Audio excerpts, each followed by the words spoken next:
জঙ্গলের এক কোণে একা বসে থাকত এক বিশাল বাঘ, বাঘা।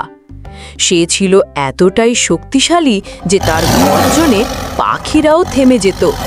কিন্তু কেউ তার কাছে যেত না, কেউ তার বন্ধু হতো না। সবাই তাকে ভয় পেত। কিন্তু বাঘার মনটা ছিল নরম, শুধু সে জানত না কিভাবে সেটা দেখাবে।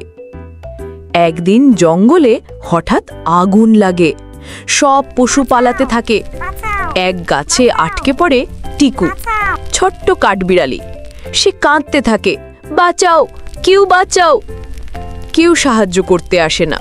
তখন হঠাৎ সেই আগুনের দিকে ধীর পায়ে এগিয়ে আসে বাঘা। সবার মনে ভয়, সে বুঝি শিকার করতে এসেছে।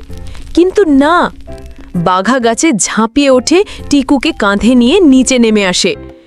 টিকু হতবাক, তুমি কি আমার প্রাণ বাঁচালে? বাঘা শুধু হাসে, তুমি তো ভয় পেও না, আমি খারাপ না।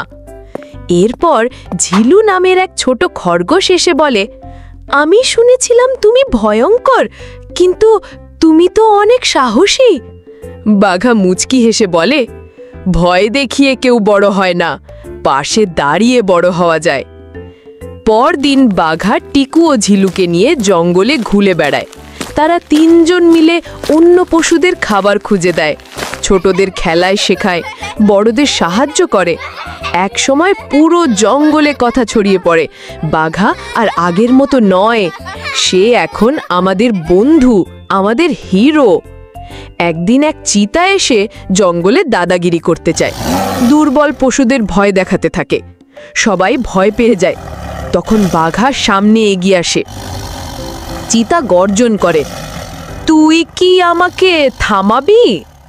বাঘা শান্ত কণ্ঠে বলে, আমি কাউকে আঘাত করি না, কিন্তু যদি কারো ক্ষতি করো, আমি চুপ থাকব না। চিতা ভয় পেয়ে পালায়। সব পশু মিলে চিৎকার করে বলে, বাঘা, বাঘা, বাঘা। সেদিন থেকে বাঘা শুধু শক্তিশালী বাঘ নয়, সে হলো পুরো জঙ্গলের রক্ষক, বন্ধু এবং সত্যিকারের হিরো।